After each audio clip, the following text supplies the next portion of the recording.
Өлшеусіз көп жасаған дүние кәрі, тағы талай жасамақ мұнан дәрі. Иесінен басқаға мәлім емес, қанша тұрмақ, қанша жыл тұрғандары. Сол есепсіз жылдарда көп жан өткен, кезімен бірі келіп бірі кеткен. Әуел баста адамзат аңша жүріп, әлсізін азық қылды әл жеткен. Қарулары жұдырық, тіс тырнағы, нашардың мықтыдан жоқ құтылмағы. Күшке қарсы әлсіздер айла іздейді, зорлықтың ойлатқаны ол баяғы. Сол себептен шығыпты ағаш қару, не жаншып, не тоқпақтап басты жару. Бұрынғыдай тым оңай бола алмайды, қарулыға қарусыз қарсы бару. Онан соң тастан қару шығарыпты, өткір таспен бас кесіп іш жарыпты. Темір қару шыққан соң тіпті өзгеріп, дүниені басқа өмірге аударыпты. Көптік көмек іздеткен осы темір, бұл шыққан соң бұрынғы іс болды көмір. Көп жеңіп азғаналар айла ойланып, өтіпті соныменен талай өмір. Онан соң өнер шықты отпен атқан, зеңбірек, бомба мылтық тарсылдатқан. Бір минуттың ішінде жоқ қылады, ғаскерді әлденеше толып жатқан. Отты қару шыққан соң тіпті өзгерді, айла тауып асырды әр өнерді. Көп көмек, күшпен ерлік түкке тұрмай, өнерсізді өнерлі қыла берді. Аң заман, ағаш жаман, тас заман деп, бұл үшеуін айдады бас заман деп. Басында адамда аңша ымдасса да, сөйлей-сөйлей ымбалды тастаған деп. Ата, папа, мама деп сөз басталған, сөйде-сөйде сөз қосып ұғып алған. Ерні епті тіл орамды жаратылып, адамнан аңшы ымдасу сөйтіп қалған. Сөйлескен, айла ойласқан, ақылдасқан, құлданып бар хайуанды адам басқан. Күндестікпен көре алмай бірін бірі, аямаған, алысқан, өрт аласқан. Адамзат бір-біріне болған дұспан, қарындас, қанын ішіп қырылысқан. Қырда құс, дарияда балықтай боп, аяғында шар мініп аспанға ұшқан. Отарба, пароходпен көктегі шар, динамит, бомба, пушка, көп мылтықтар. Қабағыңды қаққанша қанша адамды жоқ қылуға дап-дайын тұр осылар. Болар керек адамды қырмақ үшін, өзі билеп салтанат құрмақ үшін. Отсыз, күшсіз, сүйексіз қызыл тіл бар, оларға ел қырғызбай тұрмақ үшін. Тура тисе түзелмес тіл жарасы, оны ғама адамның бір парасы. Арсыздықпен айтқандау жауап емес, тапқан сөзге ешкімнің жоқ таласы. Өзілмейді, дәл тисе оңалтпайды, тілдің ізін еш нәрсе жоғалтпайды. Айттым, жазып бастырдым қалды жазу, мен өлсемде сөздері тек жатпайды. Бірақ ондай бек жүйрік тым тәтті тіл, неше мыңнан біреуге бітеді біл. Анда-санда біреуді азар берген, бұрынғы өткен есепсіз болдыр көп жыл. Айтқан сөзі ауруға ем, жанға құмар, тауып айтқыш тәтті тіл, сайраушылар. Байрон, Пушкин, Лермонтов, Некрасов, Қожа Хафиз, Науаи, Физули бар. Осындай орамдалар әр елде көп, бәрін атап не керек пәленше деп. Неге айтты, не деп айтты, кімді айтқаны, сөзін ұқта сон ойла осында кеп. Мен сізге айтпақшы едім бір ертегі, Пушкиннің жазған сөзін ертедегі. Оны айтпай, онан да ескі заманда айттым, адамның солайша деп түзелмегі. Мақсұтым, ғибрат үшін айта кетпек, адамға үлкен міндет талап етпек. Орыс айтты, оны ұғып болмас демей, жахат қылса әріске адам жетпек. Олардағы бірінен бірі өрген, сөз ұнап, шәкірт боп ізіне ерген. Ойланып, бірін бұзып, бірін түзеп, керектісін кітап қып сыза берген. Өкінбей, өлем демей өрге басқан, ерінбей еңбек қылып егін шашқан. Жалықпай жартас қазып кен шығарып, талықпай тас бұлақтың көзін ашқан. Қанып тұр, бүтін ғалам сол бұлақтан, аңсаған ғылым іздеп әр тараптан. Бұлақты жаратқанға жалбарынып, ашығанға рахмет деп шулап жатқан. Жазбаймын дәл өзінше Пушкин сөзін, қазақтың шағылдырар надан көзін. Ғылымнан көзілдірік кимеген ел туралап көре алмас деп күннің көзін. Сөйтсе де кете қойман шетке басып, айтармын алыстамай шын жанасып, әншейін ертек айтып отыр демей, жүрекке тыңдағайсың ақылдасып. Жазған жоқ Пушкин мұны ертегі үшін, мақсұты бізге ғибрат бермек үшін.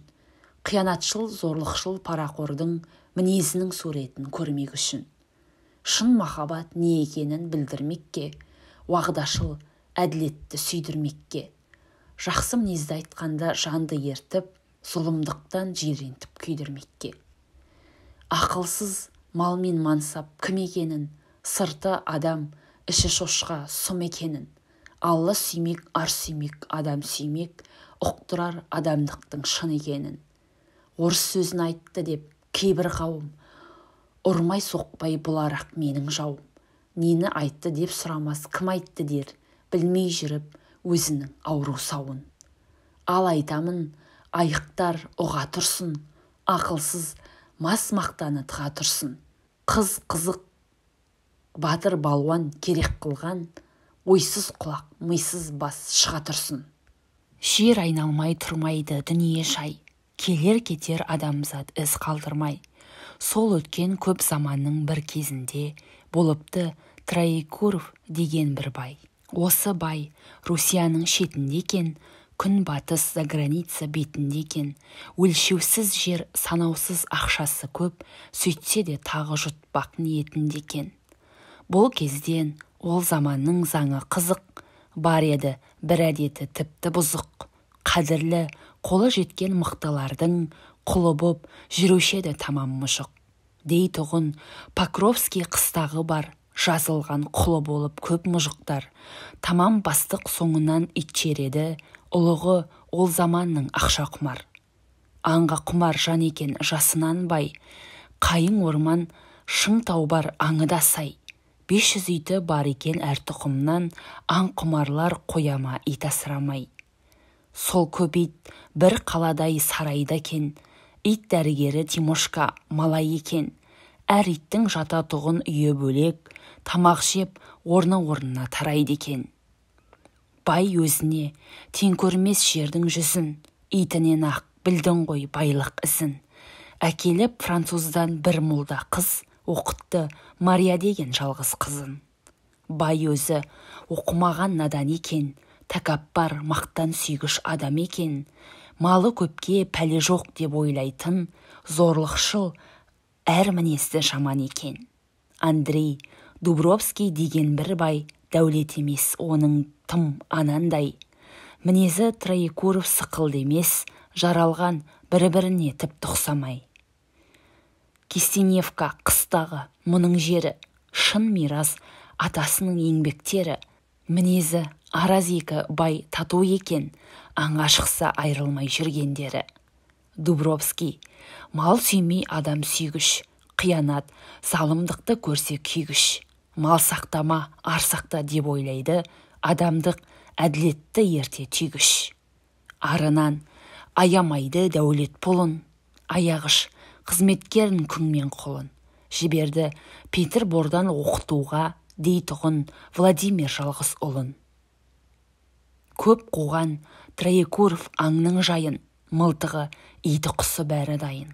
Дубровский келмесе раз емен деп, аңға шықса шақыртар көрші байын. Наданбай Троекуров ғылымға олақ, сөйтсе дағы қадірі елге молақ. Сүйік қайда көп болса ит сонда деп, үйінен үзілмейді мыңсан қонақ.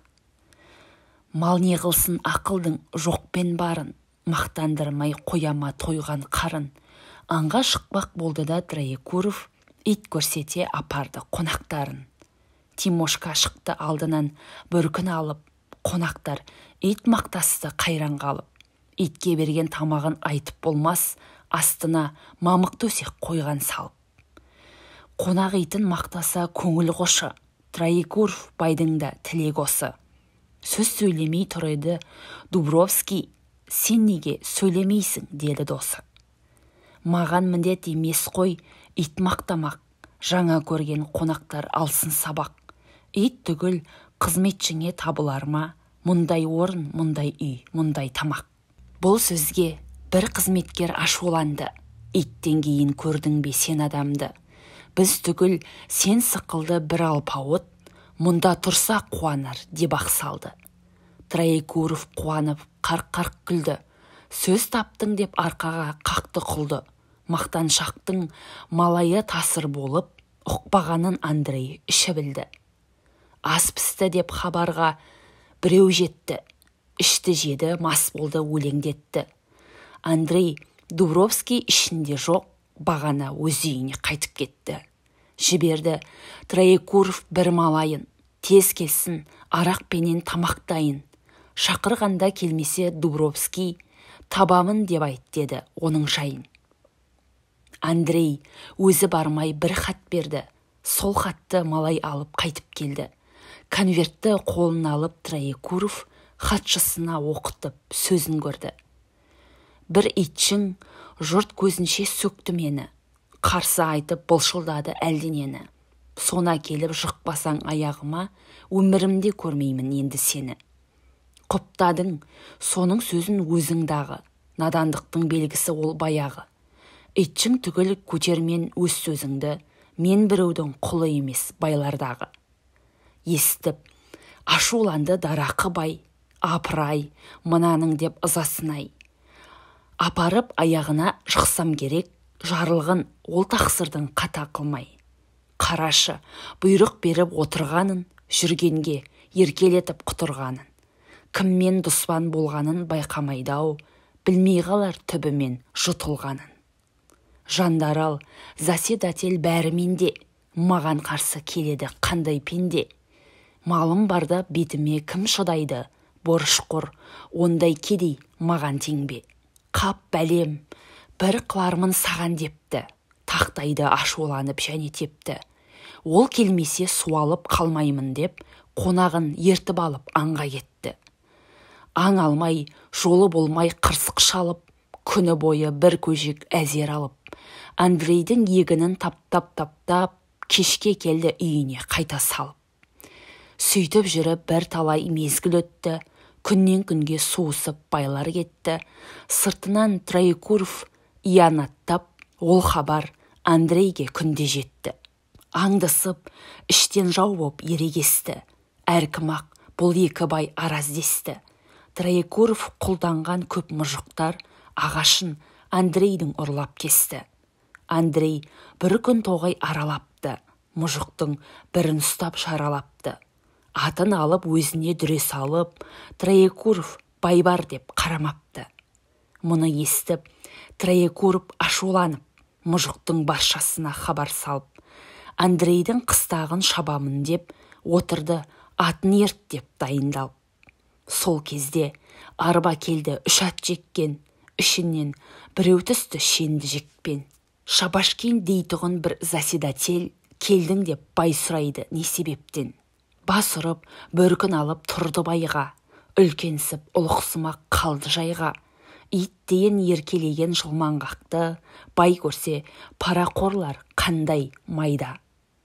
Қызметпен шығып едім бүгін тысқа, қуандым сізбен үйде жолығысқа. Жанымды жолыңыздан аямас ем, жұмсасаң біз құлыңды бір жұмысқа. Жұмыс көп, олай болса саған деді. Бітірсең, асар сенің бағаң деді. Андрей Дубровский көршібайдың бар жерін алып берші маған деді. Шабашкин жылмаңдады одан дәрі. Барма екен жер бекіткен қағаздары. Не қылсаң қолға түсір документін, онан соң болсын міндет маған бәрі. Ақшаны көп беремін жетсең сертке, айлатап не қылсаң да осы дертке. Андрей өз аузынан айтып еді, жанды деп документім қалың өртке. Олай болса бұл жұмыс оңаймаған, түп-түгел әперейін жерін саған. Закон түйе бұйдалап жетелерміз, несі адам осындайға жол таппаған. Задатке деп аузына азмай жағып, алған сайын тым шешен судай ағып. 2 жұма бұл істі күтіңіз деп, амандасып жөнелді құйтын қағып. Жүр еді Дубровский өз жайында, бармайды бұрынғыдай дос байына. Сізді ертең мекемеге шақырды деп, бір обыр хат тастады маңайына. Ашып көріп оқыса әлгі хатты, ұлықтар мөрін басқан инабатты. Кистеневка өзінің мүлкің емес, отырсың деп жазыпты не себепті. Андрей оқыды да қалам алды, почтаға жауап жазып бір хат салды. Жерімде еш адамның ақысы жоқ, өзіме неше атамнан мирас қалды. Мұны оқып заседатель қуанды көп, законге шорқақ екен Андрей деп, қағазбен анда-санда бір шақыртып қылады келмегенін үлкен себеп. Іс қой деп Дубровский ескермеді, сүйеніп ақтығына сескенбеді. Айналып әр немеге кетті ұмытып, арты қалай болар деп тексермеді. Февральдың 9-ында біреу келді, қолына пәбеске деп қағаз берді. Конвоймен алғызамын деп жазыпты, мұнан соң келмесіңе болмайденді. Андрей атын жегіп жүріп кетті, артынан Троекуров қуып жетті. Көзіне көзі түсіп кетіп еді, мысқылдап күлімсіреп мазақ етті. Келді де Троекуров сотқа кірді.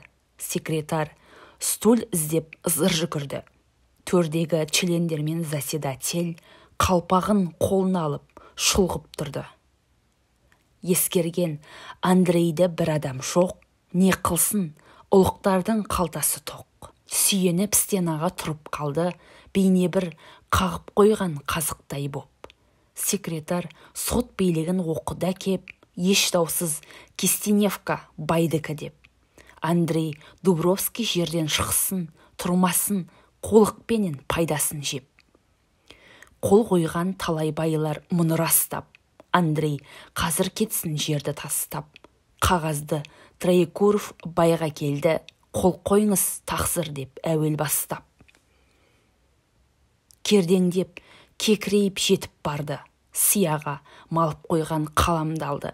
Оқымаған наданбай нені жазсын, иректеп крест таңба азар салды. Андрейге қол қой деп келгендерге жауап бермей аз тұрды қарап жерге. Ағысын қара жеңіп кеткендігі оңалтпас, оқтай тиді қайран ерге. Қайраттанды, көзінен оты шығып, бір қағып секретарды кетті жығып.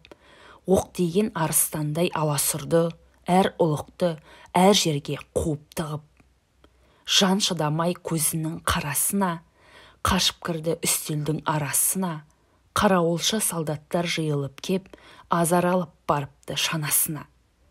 Кімнің жаны шыдамас бұл күйіне, қарғыс айтпай қалама сот ісіне. Мекемеде тұрғанда жын соқты деп, Андрейді апарды өз үйіне. Сонымен күндер өтті, жұмады өтті, бұл істің болғанына айда жетті. Адасып ақылынан Дубровский ас ішумен ұйықтауды ұмытып кетті. Кейде төгіп жіберіп көздің жасын, кейде қатты қысады қолмен басын. Егоровна дейтұғын бір кемпір бар, сол ойына салады ішпек асын. Уақытымен жатқызар төсек салып, стақанмен шай берер қолына алып, тамақ шер мезгілің болды ғой деп, нан салады аузына майға малып. Ерте өлген Андрейдің бәйбішесі, қатын жоқ, бала оқуда қалды несі. Әлгі айтқан Егоровна деген қатын, асыраған жалғыз ұлдың сүт енесі. Дубровский ешкімге сөз қайтпайды, кемпірден басқа жанды жолатпайды. Жынды шалды күзетіп тынымы жоқ, байғұсқа күн батса да таң атпайды. Петербор патша тұрған үлкен қала, ғылым өнер оқитын үй бар және. Университет деген медреседен оқып жүр Владимир деген бала. Оқыған, өнер білген өр көкірек, жайнаған жаңа өспірім отты жүрек. Өрттен қашып ойланбас, қайта айналмас, оқығанын бойына көрген тірек. Сабақтас құрбысымен салып сауық, ойнайды қонақ қылып уақытын тауып. Алдынан алтынды өмір сәуле беріп, жүр еді еш нәрседен қылмай қауып. Бір күні біреу бір хат ұсыныпты, сөзіне оқыған соң түсініпті. Қонақ боп отыр екен құрбылары, айда алмай өңі қашып қысылыпты. Білген соң, қысылғанын қонақтары, бар ғой деп бір оңаша іс қылары. Бірі ол деп, бірі бұл деп сылтау айтып, әдеппен рұқсат алып кетті бәрі. Бір тұрды Владимир, бір отырды, ешкімге білдіре алмай ішкі сырды. Киініп шамаданын қолына алып, отарба вокзалына қарай жүрді. Мінді де отарбаға жүріп кетті. Бір талай бұл ортада уақыт өтті. Біраз күн темір жолмен жүрді дағы, дейтұғын құмды бекет жерге жетті. Кез болды, отарбадан қалатұғын, ат керек енді жалдап алатұғын. Поштабай стансадан ат сұрады, Кистеневка қыстаққа баратұғын. Қарады, старсты бұл балаға, жүрмісің, ақша шашып құрдалаға. 5 күндей ат әкеліп тосып жатыр, сені алып барамыз деп сол қалаға. Сол кезде Антон Жәмшік кіріп келді. Екенін Владимир біліп келді. Арбаға Владимирді отырғызып, ысқырып, атын айдап жүріп берді. Шал Антон бейшік бұлғап божы қақты. Зыр желді көрмедегі ат шеткі ап шапты. Өткенін қанша уақыт пайым етпей, Владимир тым терең ой ойлапты. Ат бір-бір, арба күр-күр, қоңырау шылдыр. Тау ағаш кейін қалып қақты бұлдыр. Бұлардан Владимир түк сезбейді, әкетпес әлде қайда көңіл құрғыр. Түпсіз ой, түпсіз қиял неше мыңдап, бірі бүйт, бірі сүйт деп тұрадымдап. Тұңғиық, тұманданған алдың өмір, тұрғанын біліп болмас не дайындап. Қайрайды кейде ыза боп жауға тісін, ойлайды кейде рет деп қылмағысын. Аш көзі жұмулы есепті боп, көрсе де көрмегендей түктің түсін. Осындай ұйқылы ояу бір ой басты, қайғы үміт, қайрат ыза араласты. Әнеки Покровский қыстақ деген Антонның дауысымен көзін ашты. Қараса тау ішінде біраз қала, бақшалы, көк шатырлы үй бар жаны. Жасында ойнағаны түсті есіне, бір қызбен Мария деген жап-жасқана. Әдепті, махаббатты әм құрбылас, күлгенде нұрлы жүзі қылады мас. Сөзі бал, әр мінезі майда еді-ау деп, көзінен шығып кетті ерікті жас. Елжіреп, күйгендей боп тұрады іші, Антоннан келді жайын сұрағысы. Тоқтатты, өзін өзі қайта ойланып, кетер деп теріс ойлап мына кісі. Бұл бақша Мариянікі емес педі, мені білсе аман ба демес педі. Бақшада бар ма жоқ па деп тұрғанда, етегі ақ көйлектің елестеді. Қадалып, ақ етекке көзі талды, сол ма сол емес пе деп көп қадалды. Антон Жәмшік ысқырып жібергенде, әлде қайда ап кетті, бақша қалды. Келген соң Кистеневка қыстағына, көрісті үйге кірмей тыстағыға. Жасында асыраған Егоровна жылады, келіп қолын ұстады да. Тиді ме деп жазған хатым, қарағым деп, пошташы айтып еді саламын деп. Қайғыдан дертті болды Дубровский, бар жерін Троекуров аламын деп. Жазып ем, білгенімше жайдың бәрін, Андрей нашарлады көрсең халін. Тұруға Троекуров қол астында, разы емес көші мұжық көп құлдарың. Сол кезде біреу шықты есікті ашып, өлген кісі сықылды, қаны қашып. Белі ілмеген, көзінің оты сөнген, бір тұрып, бір жығылып, азар басып. Құшақтап Владимир Андрейді, аман ба, халін қалай әке дейді. Қадалып, екі көзі баласына, басымен құрымдайды, үндемейді. Осындай Дубровский болған ғарып, сұраса айта алмайды сөз қайтарып. Көзінен қанды жасын сорғалатып, жатқызды төсегіне азар барып. Бір күні Троекуров іші пысып, үйінде отыр еді арақ ішіп. Шабашкин жылман қағып кіріп келді, тағзыммен қолтығына бір күн қысып. Ей тақсыр, жұмысыңыз әбден бітті. Сот законның кесімді күнін күтті. Андрей апелляция бере алмады. сол үшін жерді сізге сот бекітті. Жаңа алған жеріңізге бармайсыз ба? Есептеп көріп біліп алмайсыз ба? Егін салып, пішенін орып алып, не болмаса біреуге жалдайсыз ба? Не демейді, мас болған қызу кісі, ашуланып шықырлап кетті тісі. Жоғал, көзге көрінбей деп ақырды. Онда жоқ, сен сықылды иттің ісі. Білген соң, мас екенін кетіп қалды. Байға мастық тағы да бір ой салды. Жалынса жерін қайтып берейін деп, ат жегіп Андрейге жетіп барды. Андрей терезеден оны көрді. Көз оттанып көңілін ашу керді.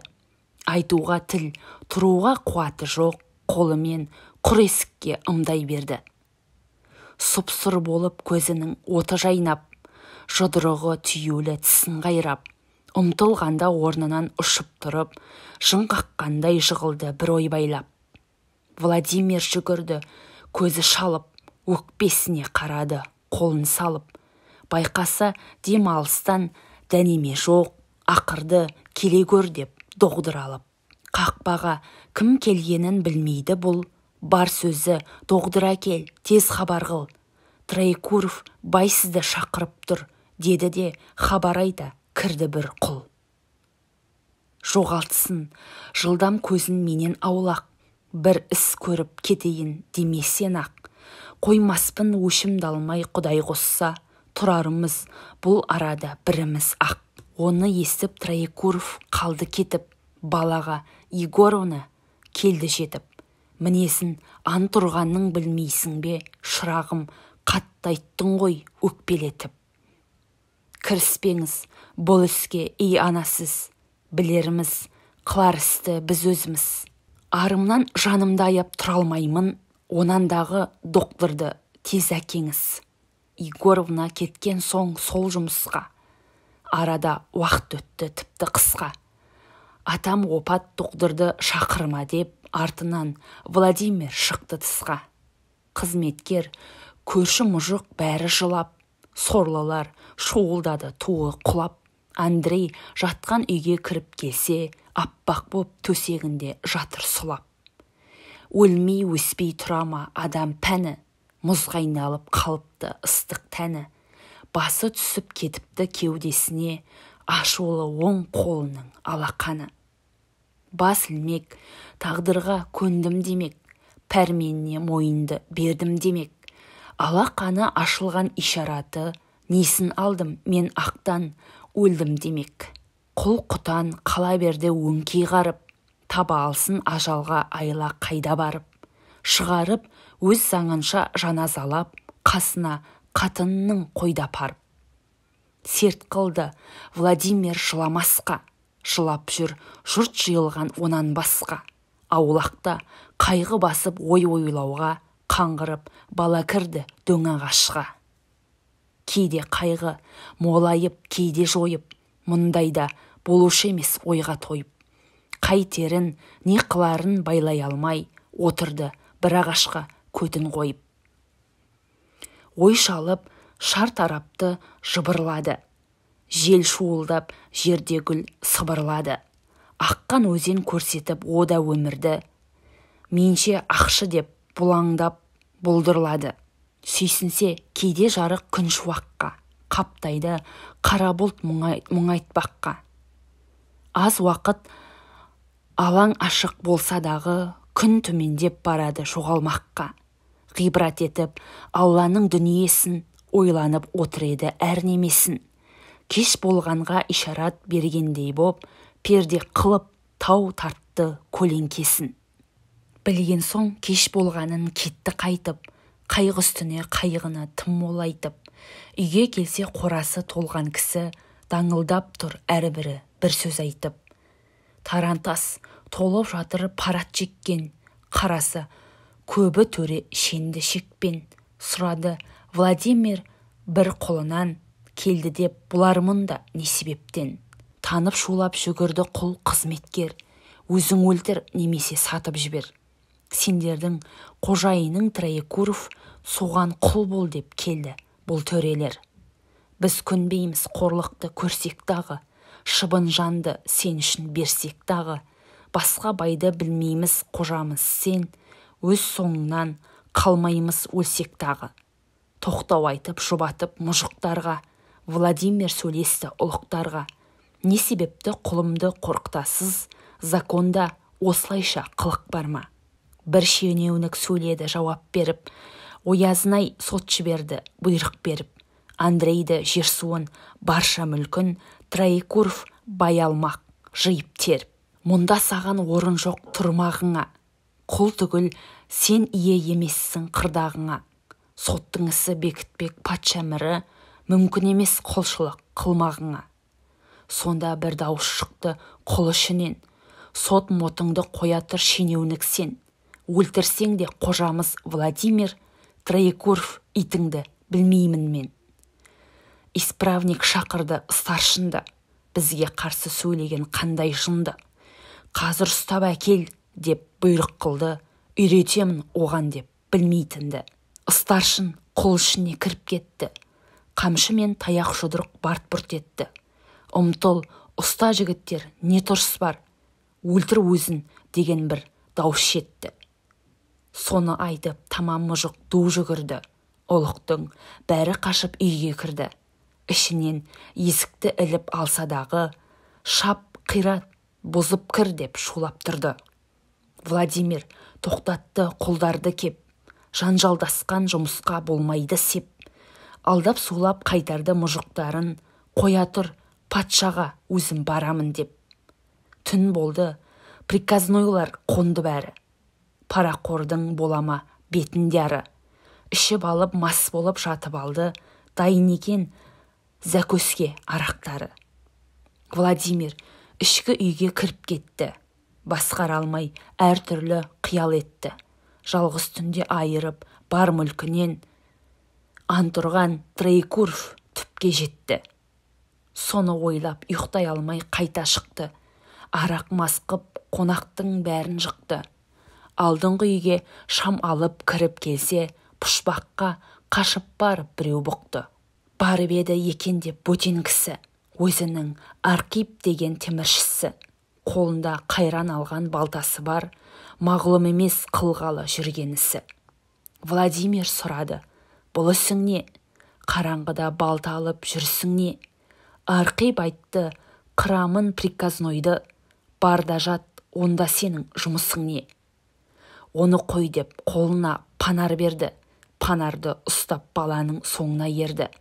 Екеуі үйдің маңын шолып жүріп, ояу жүрген Гриша құлды көрді. Ұйықтай алмай қорада, ол да ояу тұр. Не қыларын біле алмай сандалып жүр. Не жүрсің ұйықтамай деп сұраса, дейді бүгін келеме ұйқы құрғыр. Оған айтты, бардағы құлдарды оят, үй ішінде қалмасын біреу оғат. Егоровна бар болса оны да кел, осы жерге жиылсын бар жамағат. Архипке айтты, ат жегіп дайындап тұр. Гриша тамам құлды оятып жүр. Бірін қоймай бәрінде жиып алды, қылатұғын іс бар деп не қылса бір. Архипке айтты, арғы үйге барып келші, ояу қонақ барма екен, шалып келші.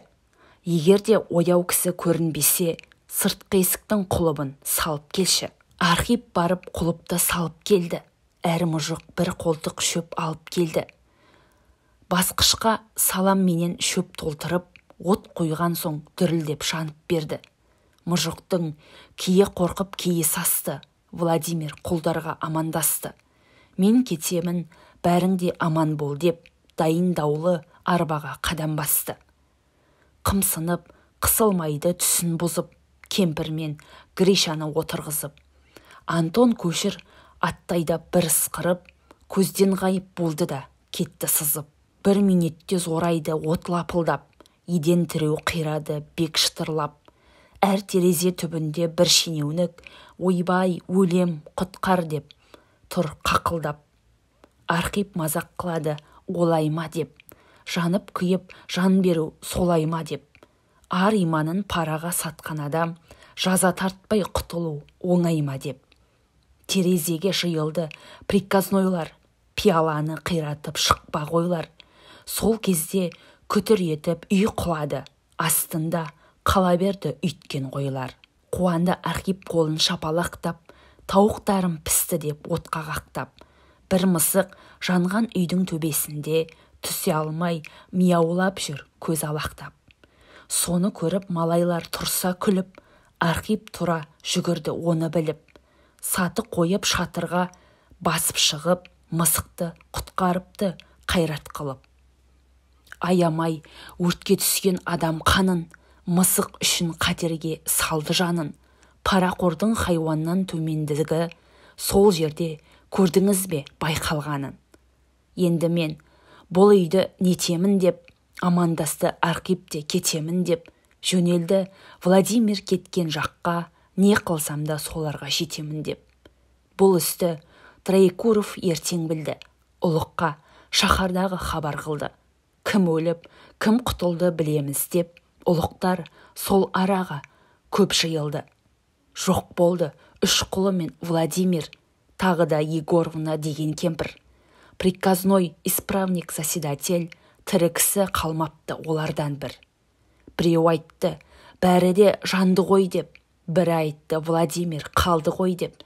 Ішінен Троекуров бай ойлады, кімде болса әдейі от салды ғой деп. Біле алмай анық хабар іші пысып. Тергеді қалған құлдың бәрін қысып. Протокол дознание акты жасап, тергеу боп жүрді бұл іс сотқа түсіп. Мұнан соң өтіп еді біраз заман, қорқынышты бір хабар шықты жаман. Бір жол кесер әр жерде елді талап, қаһар қылған кісісін қоймайды аман. Бұрынғы жол кесерден мінезі жат, білмейді кім екенін еш адамзат. Пәлен байға пәлендей іс қылам деп, күні бұрын білдіріп жазады хат. Сақтанса да қалмайды оның жаны, тіпті болмай қалмайды сол айтқаны. Қайдағы зорлықшыл мен залымдалып, момындарға тимейді түк сияны. Талай байдың талапты көп ақшасын, талқан қылып қоймасын, я қақпасын. Соқтықса сорлы қылмай тоқтамайды, өртейді үй егінін бау-бақшасын. Бір ісі тағы да бар таңғаларлық, разбойникке ұқсатпай аңғаларлық. Талағанын тап-тақыр құрытпайды, күн көргішін тастайды малданарлық. Бұл жерде тұра тұрсын бұл сөзіміз, басқа әңгіме айталық сіздерге біз. Тыңдаушының ойынан шықты мекен, баяғы Мария деген бір жастау қыз. Сабаққа оқысын деп беріп еді, бұл кезде 17-ге келіп еді. Әкесіндей антұрған надан емес, ғылым, әдеп, тәрбие көріп еді. Оқытқан молда қыздың Мими аты, француз жұрты еді оның заты. Сол қызбен Троекуров көңіл қосып, жасырын болған екен махаббаты. Некесіз бір ұл тапты Мими қатын, бұлардың әркім білді жаманатын. Өз балам деп жазғызып Троекуров қойыпты Александр ұлдың атын. Сол бала 9 жасқа келіп еді, оқытуға мезгілі болып еді. Мәскеуден бір учитель әкелдіріп, оқуға французша беріп еді. Дефорж учительдің дейтін атын, айтады француз деп арғызатын. Оқытып Марияға бай көріпті, билетін әмкуәлік алған қатын. Бұл өзі жап-жас жігіт, жүзі нұрлы, ғылымнан хабары бар неше түрлі. Өзгесін Троекуров ұнатса да, ойлайды бозбала деп қандай сырлы. Білмейді французша байдың өзі, наданның тіпті топас келер сөзі. Марияны тілмаш қылып жігітке айтты, жүрмесін қызымда боп екі көзі. Қысылды қыз ұялып көрер көзге, білмеді не дерінде осы сөзге. Сөйтсе де аз ойланып айла тауып, айтыпты мағынасын қылып өзге. Айтып тұр әкем сізге нанамын деп, сөзіне айтқан сайын қанамын деп. Еңбегін Құдай қосса зая қылман, білдірсе білмегенін баланың деп. Переуат қылды солай Дефоржге. Ол айтты, бала оқта келдім сізге. Аз күнде-ақ Александр ғалым болар, алаңсыз нана тұрсын байда бізге. Дефорж қызға қарап бір тоймайды, әңгіме айтыспаған сөз қоймайды. Тұрса да іші жылып Марияның жалдаулы бір қызметкер деп ойлайды. Троекуров байдың бар бір мінезі, кей қылығы адамды қылар мезі. Қисынсызды қызық етіп істейтұғын бір мінезін айтуға келді кезі. Бір үйге шынжырлаулы аю байлап, үстіне кіргізеді біреуді айдап. Аю қарсы ақырып тап бергенде, азар жаны қалады ақұдайлап. Бір пұшпақ бар қалатын шынжыр жетпей, кірген кісі құтылмас соған кетпей. Арсаң қағып адамды аю қуса, бай тұрама қуанып ермек етпей. Дефоржды кіргізді айтпай барып, аю оған ұмтылды көре салып. Сасқанда жоқ Дефорж, қашқанда жоқ, тарс қойды қалтасынан мылтық алып. Троекуров бұл кім деп мылтық атқан, кіріп барса аюы қанға батқан. Марияны тілмаш қып бай сұрады, мылтық сақтап жүрсің деп не сәбаптан. Мылтық сақтау әдетім салақ жүрмей, бұл үйге кірдім аю барын білмей. Мазағың ба жоқ мені сынадың ба, неге алдадың кір деп түк білдірмей. Мұнан саған қалайша пайда түсті, мен көтерер кісі емен мазақ істі. Бұл қалжыңды төлетпей қоймас едім, тоқтатып тұр бір себеп мұнан күшті. Мария тұр, переу аттап жігіт сөзін, намысқор, ер жүрек деп ұнатты өзін. Бұрын Құдай жалдама жалшы демей, көрген сайын қызықты әр мінезін. Байда мақтап батыр деп құрмет етіп, Марияның ішін ол да елжіретіп. Дефорж скрипка гармон тартып жүріпті, ән қосуға қызды үйретіп. Орыстың бір мейрамы болған екен, көп қонақ байға келіп қонған екен. Төре қара бозбала қыз келіншек, кәрі жасы сол үйге толған екен. Ән салған, арақ ішкен өлеңдеткен, кейі айық, кейі мас боп есі кеткен. Дуылдап сауық салып отырғанда, қақпаға біреу келді үш ат жеккен. Пафнутич, Антон деген болда бір бай, ұрысты, Троекуров келдің деп жай. Кешіккен себебім бар кешіңіз деп, елді құлдық ұрып кешу сұрай. Арбам сынып ұстаға алып бардым, түзеттіріп алдым да бері салдым. Кистеневка орманын шырайын алып, тура жолмен жүр алмай кешке қалдым. Арбаң сынып қалғаны болсын себеп, айтуға кешіккенім сол үшін деп. Тік жолмен жүр алмадым деген сөзің, емес пе көпе көрнеу алдаған еп. Ұмыттың ба Андрейден алған жерің, куәсі мен емес пе салған сенің. Егерде Владимир ұстап алса, сүйегім етім түгіл қалмас менің. Тірі жүр Владимир елді шауып, мен сонан тік жүруге қылдым қауып. Әкесі өш ала алмай өтіп кетті, қояма мен өлтірмей алса тауып. Мен де естім осындай бір өсекті, анығақ ол антұрған бізге кекті. Ел шауып Владимир тірі жүрсе, ұлықтар ойламайдау іздемекті. Бір қатын Анна деген тірі келді. Мен анық білемін деп жауап берді. Тірі жүр Владимир Дубровский, сөйлестім, қонақ қылдым, көзім көрді. Балама оқудағы салып ем хат, 2000 теңге беріп әм қаражат. Ақшамен хатта барған піркәшігім тонатып алып келді бір жаманат. Ойлап едім, апаман барады деп, жақын жер ғой, оны кім алады деп. Айрылып, ақшасынан өзі келді, разбойник Владимир талады деп. Білмедім, қайтерімді құр сандалып, кеткен соң бар ақшамның бәрін алып, балама күй жайымды түгел жазып, жібердім, ақшасы жоқ бір хат салып. Бұл іске кеткеннен соң бір жұма өтіп, үйіме бір жандарал келді жетіп.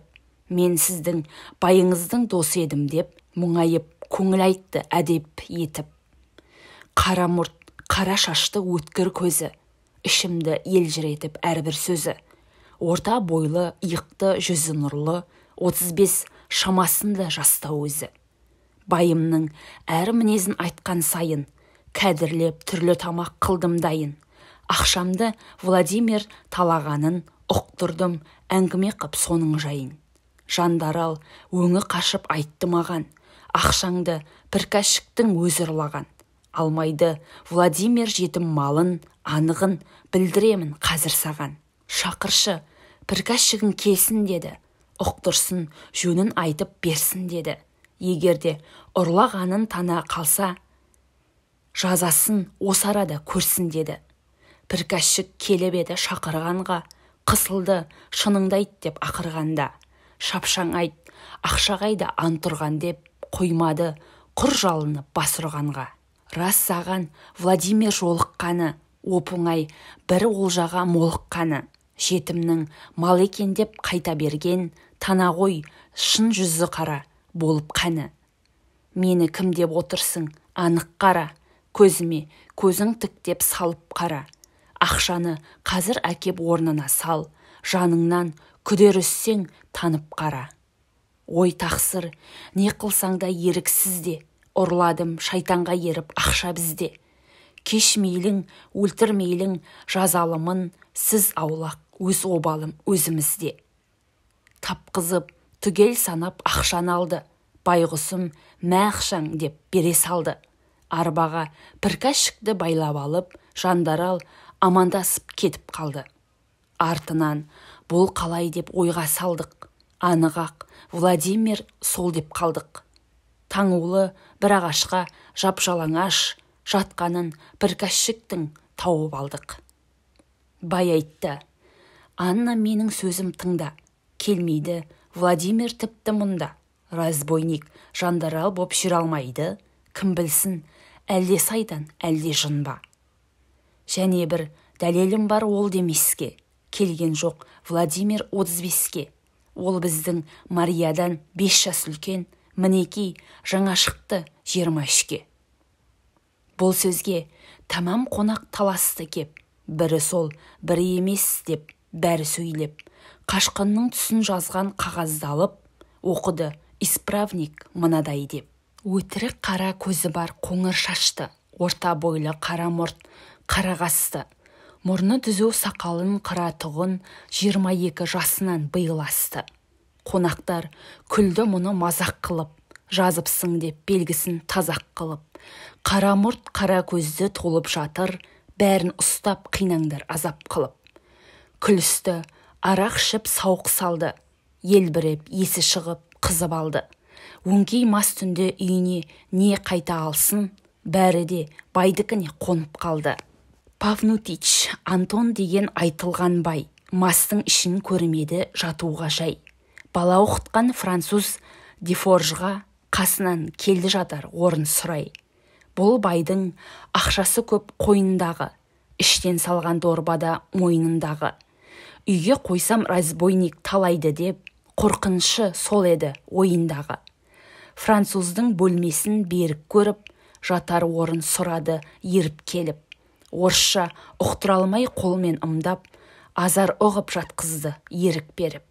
Шам сөнді, жалаң қабат терезесі, қатты қорқып шығыпты байдың есі. Терезе анау есіктің ілгегі жоқ, ұры келсе қалар деп неменесі.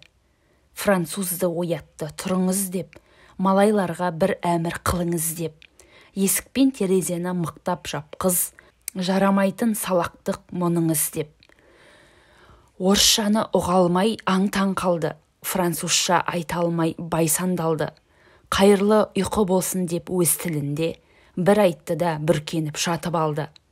Оятса да оянбай қалды жатып, бай мыңқылдап ұрсып жүр, бұтып шатып. Арақ ішіп ақылы кеткен сорлы, ол да ұйықтады сілесі әбден қатып. Көзін ашша шошынып бір мезгілде, француз кеудесіне мінген мүлде. Бір қолында 6 атар ақшан алған, қорыққаннан бай айтты, тақсыр бұл не? Сендей ит, бұл не екенін не қылады? Жалғаншының жазасы табылады. Таны мен Владимир Дубровский, біреуге айтсаң, мойының шабылады. Сен итті өлтірмеймін осы жолы, ал алдың әрқашанда Алалдың дейді, адалдың шығар. Сен итті өлтірмеймін осы жолы, адалдың әрқашан-ақ жетер қолы. Біреуге мен туралы сыр білдірсең, жаныңнан күдеріңді үз, ұмытпа соны. Мәскеу мен Покровский арасында, кішкентай Кавстанса қаласында, жолаушы жас француз отыр еді бекеттің көлеңкелеп панасында. Көңілге алған барарлық бар ғой беті, ертерек бір шаһарға кірмек неті. Еріккен соң ысқырып ән салады, кешігіп келмей отыр аттың реті. Староста қатыны байын айтты, ысқырғанын бұл жігіт тым ұзартты. Мазамызды алғызбай жөнелсеңші, бағанағы тройка міне қайтты. Байы айтты, жекпеге тың атым жоқ, ол ысқырса не биле барабан соқ. Қазынаның бір ұлығы келіп қалса, ат қайда деп бетіме баспайма шоқ. Біраздан соң қоңыраудың үні келді, не төре, не жандарал міні келді. Сапсары ала киінген бір офицер, ат бар ма деп сұрайды кірбенді. Ей тақсыр, сізге деген атым дайын, мен сізді неге бөгеп тоқтатайын? Жол хатыңыз бар болса көрсетіңіз, кінегеме көшіріп сөз жазайын. Төре айтты, танимысың өзің мені? Аз кідірсең үйрету керек сені. Қағазым жоқ барамын алыс шетке, атты жек бұлшылдамай әлденені. Старосты жөнелді шықпай үні, қызметкердің немене көрген күні. Әлгі офицер сұрады бәйбішеден, мынау кім деп бұрынғы жолаушыны. Кім екенін білмеймін жайын сырын, французға ұқсаттым киім түрін. Ат сұраса бермейді староста, бағана келіп еді сізден бұрын. Офицер соған қарай қадам басты, қол беріп французша амандасты. Жол болсын, қай тарапқа барасыз деп сөйлесіп, біраз ғана жөн сұрасты. Шақырған Троекуров деген бір бай, бала оқыт деп, өзге іске мойын бұрмай. Ат бермей старосты бөгет қылды, әйтпесе кетер едім мұнда тұрмай. Мақтайды алыс жерде әркім байын, әрине бай кісіде тамақтайын. Мінезін бере тұғын жалынасын, тексеріп біліп пең байдың жайын. Көп жаман сөз естідім ол туралы, тәкаппар, залым тантық дейді халі.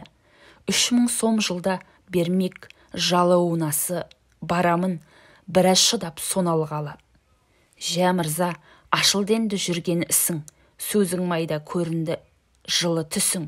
Сірә байға наразы бола қалсаң, ақылдасар барма еді таныс кісің. Ешкімді танымаймын мен бұл жақта, деп келемін бір құдай өзің сақта. Бір досы Мәскеудегі хабар айтып, келемін бақытымды сынамаққа. Жөн жігітім, еркін ғой қайда барсаң, зорламайды және ешкім бармай қалсаң. Билет, жол хат куәлік қағазыңды, сатармайың 10 000 сом ақшан алсаң. Жас француз бұл іске нан алмады, қалжың ғой деп сөзіне қаналмады. 10 000 сомға қағазды қайтеді деп, мазағыма, шыныма табалмады. Төре айтты, қабырғаңа әбден кеңес, сөзім шын, білген кісі жалған демес. Жанға айтпайсың еліме қайтамын деп, уәде берсең 10 000 сом дәнем емес. Шыны алсаң беремін жиып бәрін, неше түрлі бар еді қағаздарым. Қалжың болса қалмаңыз жолыңыздан, құр мазақтап көңілімді қылма жарым.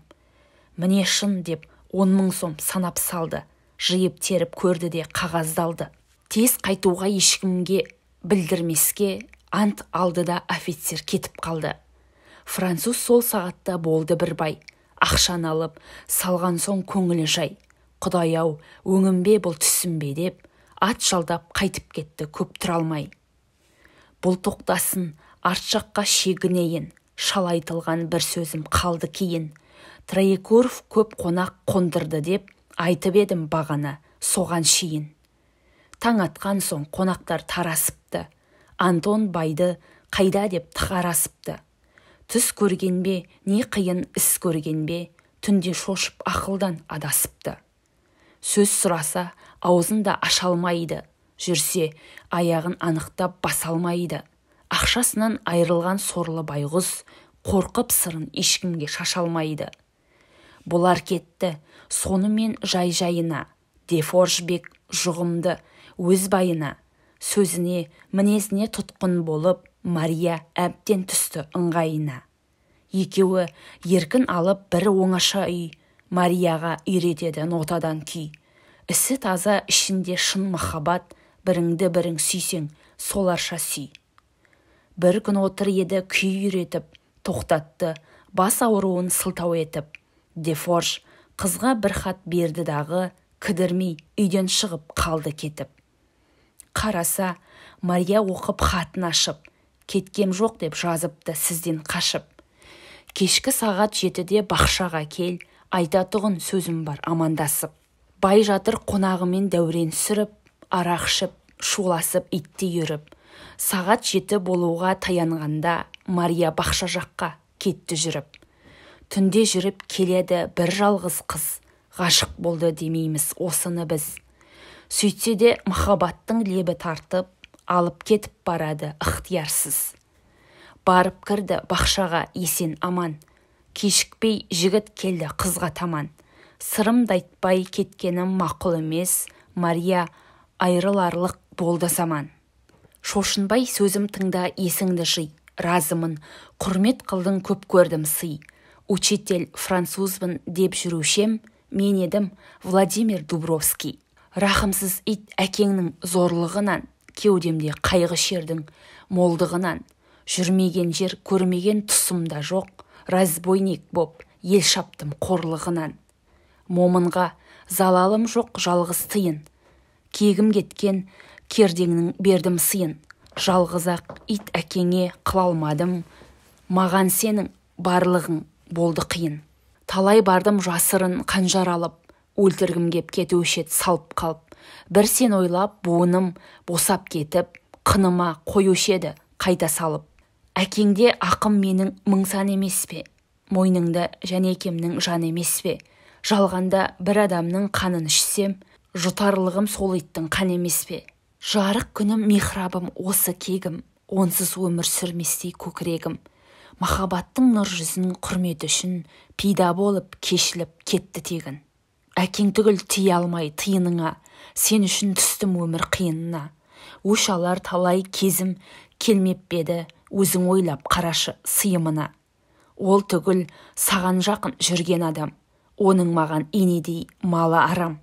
Ант еттім қабағыңды шытырмасқа, ием солай бол деді барма шарам. Хат алдым жолдасымнан біліндің деп, тез қайтпасаң қармаққа іліндің деп. Әнеки хабар беріп ысқырып тұр, кешіксең жазым болып сүріндің деп. Ұмытпа мені, Мариям, қош аман бол, енді мұнда тұруым болмайды жол. Қысым көрсең қабыл ал жәрдемімді, осы сөзге уәде бер тілегім сол. Сөз айта алмай Мария жылап еді, махаббатты оныңда құлап еді. Өксіп тұрып уәде деп азар айтты, қолын ұстап жалынып сұрап еді. Владимир тоғайға кетті кіріп, қыз келді өз үйіне қайта жүріп. Үй ішінде көп дауыс даңғылдаған, кіріп барды есікте біраз тұрып. Қараса, исправник төре сонда. Бай айтты, ей Мария, келші мұнда. Дефорж деп жүргенің Владимир деп отыр, мына төре сөзін тыңда. Владимирге ұқсайма біздің молда, бөлмесінде бар мекен, бардың ба онда. Бақша жаққа барғанда, не қайтқанда, Дефорж жолықты ма саған жолда. Мен оны білмеймін деп азар айтты, аурумын деп жататын жерге қайтты. Дефоржды тез тауып алып кел деп Троекуров құлдарға хабар айтты. Құлдар оны табалмай жүр сандалып, көрсең айт деп әр жерге хабар салып. Төреден Троекуров бай сұрады, сен бұл сөзді айттың кімге нанып?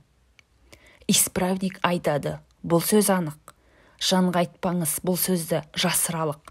Антон байдың ақшасын тартып алып, қорқытқан өлтірем деп білсе халық.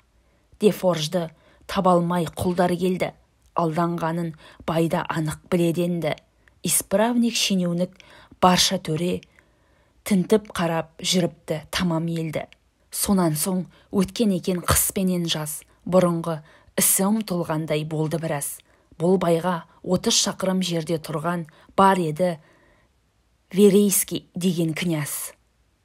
Ол князь мұнда тұрмай шетке кеткен, жеріне бір майорды күзет жеткен. Тұрған жер туған елін көрейін деп, сол жылы қаласына келіп жеткен. Кішкентай қаласының көрді жайын, ерігіп, іші пысты тұрған сайын. Қонаққа Троекуров байға келді, көруге амандасып көрші байын. Бұл князь келіп қалған 50 жасқа, жас бөгетпен жас қызға қарамасқа. Марияны көрген жерді қуаныпты, қызы сұлу байменен араласқа. Білдірмеуге жасының толғандығын, ер ортасы қартаңдау болғандығын. Жаста болса қиынға патша жұмсап, ұқтырды ерте нұры солғандығын. Өзі князь әрі бай шешендігін, досы да көп уәдеге бекемдігін. Сөз ішінде байқатпай отырмайды, қатынсыз әзір салтаң екендігін. Аздан соң қайта тұғын уақыт жетті, бізге де қонақ бол деп тілек етті. Марияны қасына алып, Троекуров қонаққа 3 күннен соң ода кетті. Күтіпті бар әлінше княздағы, лайық қой шақырған соң сайламағы. Үйіне бай қайтқан соң князь келіп, түйткөсіз араластық болды аяғы. Аулақ үй терезесін қойған ашып, іс қылып Мария отырса кесте басып. Алдына терезеден бір хат тастап, көрінбей кетіп қалды біреу қашып. Сол кезде ішкі есіктен біреу келді. Әкеңіз шақырады сізді деді. Қасында Верейский отыр екен, Мария әкесіне келіп еді. Айтайын, бір қуаныш саған деді. Бұл князь келіп отырмаған деді. Сұрайды, қатындыққа сен алуға, әлбетте разымын ғой балам деді. Үйінде, мінезінде көрдің жайын, сән десең, байлық десең бәрі дайын. Өзіңнің ішіңе ұнап тұрған шығар, көп айтып, мұны мақтап не қылайын. Мария қып-қызыл боп кетті терлеп, өлтірген жақсы еді деп мұнан жерлеп. Ұсынып Верейский қызға қолын, жалынды разымын деп айта көр деп. Үндемей, қолын далмай, мойын бұрмай, кеткісі келді қыздың онда тұрмай. Менде ырза, қызымда ырза деді әкесі, әншейін ұялып тұр сөз қайырмай. Және айтты, жұмыс бітті мен бердім деп. Марияның кінәс сүйді қолынан кеп. Ұрғанын төбесінен сонда біліп, көзінен ағып кетті жас мөлдіреп. Бар балам, көзіңді сүрт көңіліңді бас, күйеуге берілмей қыз үйде отырмас. Айтама өзге қызда ұнаттым деп, қуанса да көзінен төгеді жас. Қыз шықты шұбатылып азар үйден, сандалып, сырты жалын іші күйген. Еріксіз сүймесе де малға сатып, болар ма қыздан сорлы шалға тиген. Мария қайтып шыдасын жаны күймей, қайғыны үсті-үстіне қояма үймей. Монастырға барайын деп те ойлайды, өтуге өмірінше байға тимей. Есіне Владимир түсті тағы, бар еді шын қысылса құтқармағы. Бағана терезеден берген хатты оқыты, қалтасынан алды дағы. Қараса жазу екен жалғыз-ақ жол, болса да сөзі қысқа мағынасы мол. Сағат 10 бұрынғы орын түнде дейді, түкте жоқ онан басқа, бар сөзі сол. Мария жүріп кетті сағат 10-да, ескі орын бақша ғой деп барды сонда. Жолықты күтіп тұрған Владимир уәдеден таяр ерме мұндай жолда. Жайыңды айтпасаң да бәрін білдім, хат беріп сол себептен хабар қылдым. Тоқталып күтіп тұрмын пәрманыңды, князды өлтіруге нешем тұлдым. Ей мырза, еш адамда кетпей десең, жарайды ол князды өлтірмесең. Мені көріп қызықты жазалыма, қанына ортақ болма мені десең. Ендеше, князь қалсын есен аман, қарсы келер хәлім жоқ жаным саған. Әкеңнің зорлығынан құтқарайын, разымын соны рұқсат қылсаң маған. Рас әкем бермек болды зорлықпенен, білмейді ішімді анық сондықпенен. Жылармын, жалынармын, ұқтырармын, зорлыққа көне қойман қорлықпенен. Дұрыс қой, айтқаныңа көнсе иіліп, тоқтаса жүрегіне нұр құйылып, егерде зорлығынан қайтпай қойса, қоясың сонда маған не бұйырып. Шын айтып, шын жыласам әкем тоқтар, болса да қанша залым, қанша сотқар, аямай, ықтиярсыз бермек болса, уәдем сол, не қылсаң да мені құтқар. Жаным-ау, сен білмейсің оның жайын, қайраттан қатаң сөйле айтқан сайын. Жалынған, жылағанды тыңдамаса, дегейсің құтқарушы кісім дайын. Ол кім деп сұрай қалса, ол итжегір, дегейсің Дубровский Владимир. Кеудемде бұл шыбын жан аман тұрса, қоймаспын болса дағы жаны темір. Құшақтап Марияны біраз тұрды, тамағына қыздың да аузы кірді. Жүрегін өрт алдыма, қуандыма, кім білер сол кездегі ішкі сырды. Тамаққа ыстық демнің лебі тиіп, ауыздан алған шығар бір-бір сүйіп. Марияның жетер енді дегенімен екеуі азар алды есін жиып. Елжіреп Владимир еріп кетті, жүзігін Марияға беріп кетті. Қысылсаң, сал осыған жүзікті деп, қуысын қу еменнің көріп кетті. Үйге келіп ойланды Мария қыз, әкем айтсам ұқпайды, тым ақылсыз, сүймеймін деп хат жазып білдірейін, есті болса тоқталар князіміз. Князға бір хат жазды көп ойланып, ей мырза, тұшынбайсың мені алып, махаббатсыз өмірдің несі қызық, деп жазды да шеберді хатын салып. Верейский оқыды жазғандарын, Троекуров байға да айтты бәрін. Не болса да тез болсын десті дағы, бүрсігінге байлады тойғыларын. Таңертең Верейский келді қызға, жазыпсың сүймеймін деп хатыңызда. Мен сізден айрылуға шыдамаймын, болмас істі ойланып көңіл бұзба. Соны айтып Верейский кетіп қалды. Кешікпей әкесі де жетіп барды. Дайындал, ертең түсте ұзатамын. Өзге ойды ойлама деп айтып салды. Ай көр, айналайын жаным әкем, өзіңе ақ жүрегім мәлім әкем. Махаббатсыз бір шалдың қойнында өлсем, болар кімнің мойнында қаным әкем. Әке, мені көруге бүгін тойсаң, өлтіріп жақсы еді ғой көзім жойсаң. Еріксіз шал қолында шірткенше, разымын тірідей-ақ көме қойсаң. Бай айтты, сен басында неге айтпадың, үндемедің сүймеймін деп айтпадың. Тойым дайын, сенің де байың дайын, керек емес бұлшылдап көп айтқаның. Әке-ау, мені берем деп еш ойлама, өлтірсең көнбеймін көп ойлама. Сен берсең де бермейтін кісім дайын, құтқарушы табалмас деп ойлама. Айтайын, ұғып отыр оның атын, естіп бедің разбойник жаман атын. Жәрдемшім Владимир Дубровский боламын, қыса берсең соған қатын. Қызым жынды болды деп бай ойлайды, бұл сөзді ескермей-ақ той-тойлайды. Құлыптап Марияның сыртқы есігін күзетпенен сақтады, бос қоймайды. Қайғының тартты Мария қатты сызын, болмады ертер қан іште мұзын. Жылаумен ұйқы көрмей таң атқызып, шақырды қоңырау қағып жалшы қызын. Ол айтты, той жұмысы бітті бәрі, дап-дайын ұзатуға тұрғандары. Еш адам сөйлеспесін қызыма деп, әкеңнің тіпті қатты қылған кәрі. Қамауда қайран сұлу қалды жатып, қайғыға қайғы үстіне тағы батып, Александр дейтұғын жас інісі қақты терезесін тырсылдатып. Ашты да амандасты інісіне, інісі айтты, сектенбе жүрексіме, әкемсізді шығармай қойғаннан соң, жараймын ба деп келдім бір ісіңе. Марияның сонда ойына жүзік түсті, тапсырайын мен саған оңай істі. Бақшада қу еменнің қуысына, сал жүзікті бітерсің шын жұмысты.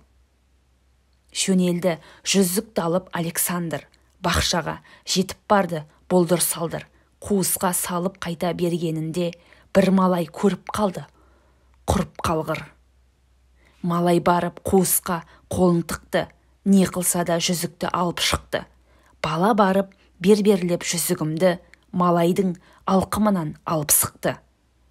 Бар еді шалда орыс бақша баққан, ол көрді ана екеуін ұрсып жатқан.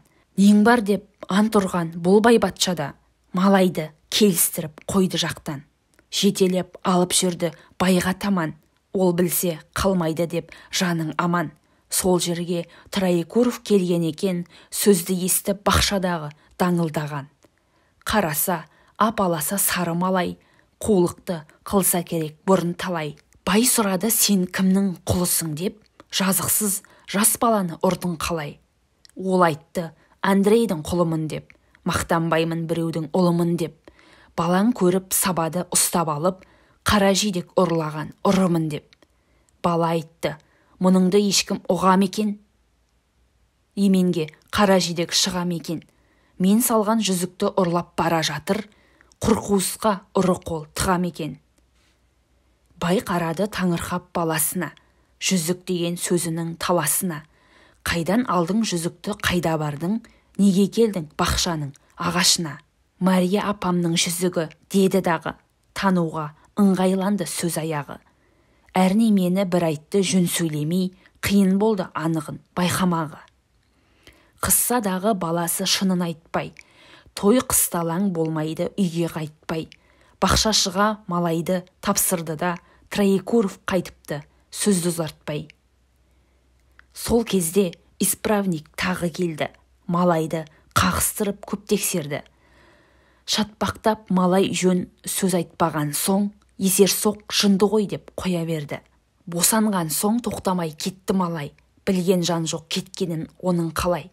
Жақын жерде бар еді бөден ағаш, деден қағып жөнелді соған қарай.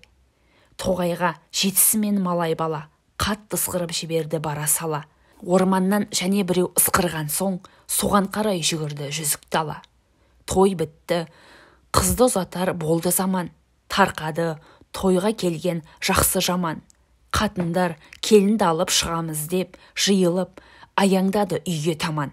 Түзетіп, киіндіріп, шашын тарап, айнаға ықтиярсыз тұрды қарап. Қош балам, бақты бол деп Троекуров Марияға жақын келді, жана салап. Жығылды есі кетіп, әке келеп, сүйретіп, тамам қатын жүр жетелеп. Еріксіз пәуескеге салды әкесі, не қылсын тойымсыз ит ондай дейлеп. Сарлатып, ықтиярсыз алып кетті, шіркеуге дайындаулы барып жетті. Некесін қиямын деп өз заңынша, альтардан бір кәрі поп шыға кепті. Мариядан поп сұраса разылығын, жауап жоқ, айтқан сөздің бәрі шығын. Майлаулы әлде қашан поптың аузы бітірді, өзі қылып өз қылығын. Еріксіз пара менен некелетті, ілгері озып халықтың көбі кетті. Поптан бата алам деп аз айланып, күйеуге де жүретін уақыт жетті. Пәуескеге князь бен қызды салған, күрілдетіп әкетті онандарман. Орта жолға барғанда 15 кісі пәуескені жан-жақтан қамап алған. Біреу бар, перде киген өзгеден жат. Көк темір үсті басы неше қабат. Түс деді пәуескеден. Марияға, мен келдім, неге отырсың, болдың азат. Білді де, князь атты мылтық алып, тік тимей иығына тейді барып. Екі ат қызбай мылтықты жұлып алып, бекітіп, қол аяғын қойды салып.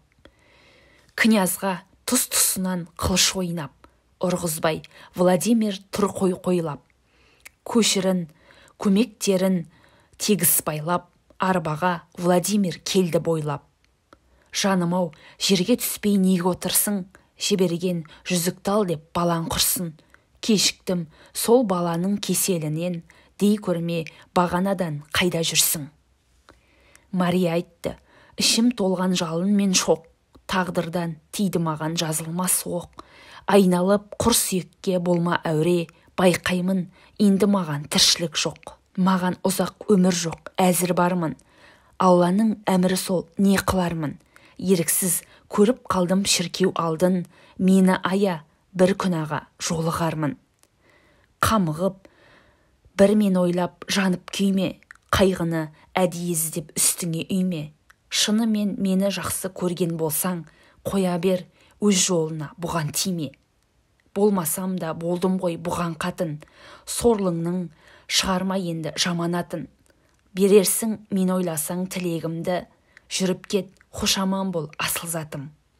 Тұрды да Владимир аң-таң қалып, ести алмай сөз аяғын кетті талып, қансырап жарасынан талды ғой деп әкетті жолдастары сүйреп алып.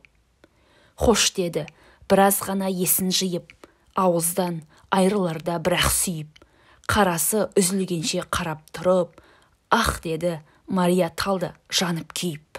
Қара орман ортасында балаған бар, жиылған неше рудан талай жан бар. Түрінен, жүрісінен, қаруынан айтарлық разбойник деп байқағандар. Крепс балағанның айналасы, қазған ор терең қылып оның қасы.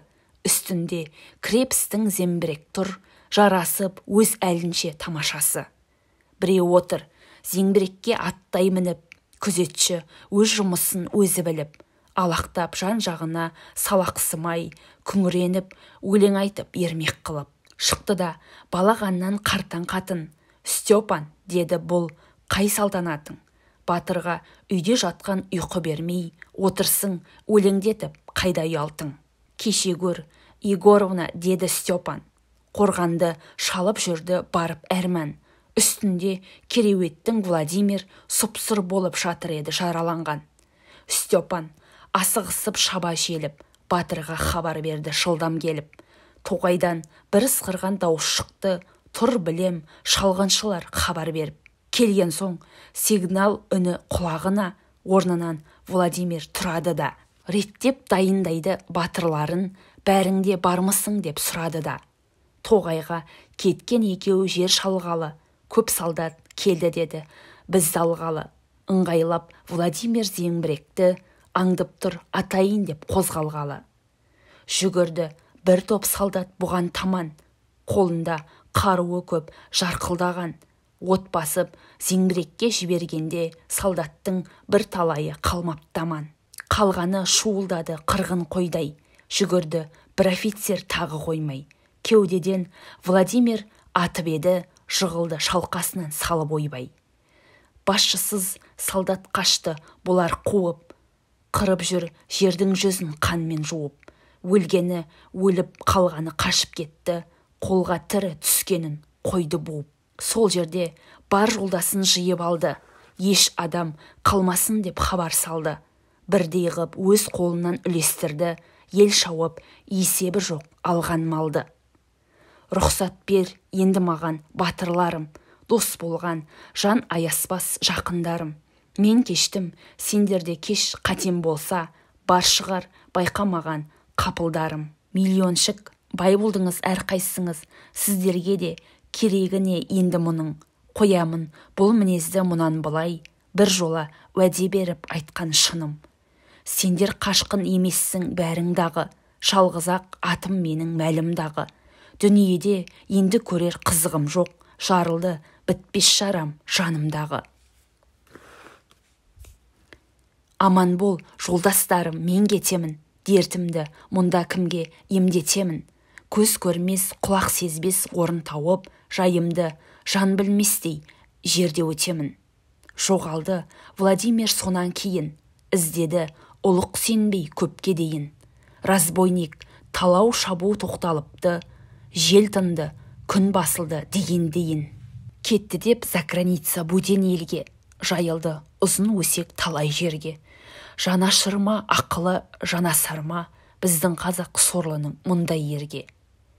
Залым кім, парақор кім, жазасыз кім, қайсысы ақ жүректі, қайсысы сұм.